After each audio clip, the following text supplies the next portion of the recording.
भारत में हैदराबाद दक्कन से 7 मील दूर कोलगंदा नामी एक शहर है, जहां एक किसान अपने खेतों में बीज बो रहा था। सुबह का वक्त था। इलाके का नवाब सैर करता हुआ वहां से गुजरा। किसान को मेहनत से काम करते हुए देखकर नवाब ने सोचा कि किसान से उसकी खैरियत दरियाफ्त करनी चाहिए।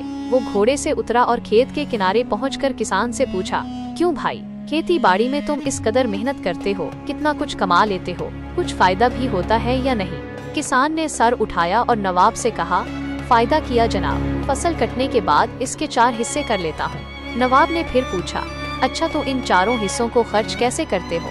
किसान ने जवाब दिया, एक हिस्सा तो हुकूमत के टैक्स में चला जाता है, दूसरा हिस्सा कर्ज चुकाने में खत्म हो जाता है, तीसरा हिस्सा उधार देता हूँ और बाकी चौथा हिस्सा यूं ही लुटा देता हूँ। नवाब को किसान की ये अजीबो गरीब बातें सुनकर बहुत ताज्जुब हुआ।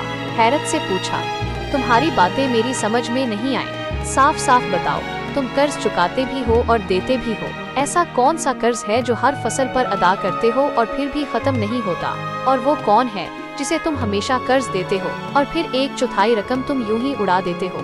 किसान ने जवाब दिया, जनाब, बात दरअसल ये है कि मेरे वालिद ने एक साहूकार से रकम उधार ली थी। वालिद के मरने के बाद उसका सूद में अदा करता हूँ। एक हिस्सा टैक्स देने के, दूसरा हिस्सा ये अदा हो जाता है और तीसरा हिस्सा किसे उधार देते हो? नवाब ने पूछा। किसान ने कहा, ये मैं अपने 2 लड़कों पर खर्च करता हूँ ताकि बुढ़ापे में वो मुझ पर खर्च करें। नवाब ने पूछा, और ये एक हिस्सा फजूल क्यों उड़ा देते हो? किसान ने कहा, मेरी एक लड़की भी है। आपको पता है कि आजकल जहेज के बिना शादी नहीं होती और जहेज एक फजूल रस्म है। चौथा हिस्सा उसके जहेज के लिए रखता हूँ। मेरी नज़र में ये रकम लुटाना ही हुआ।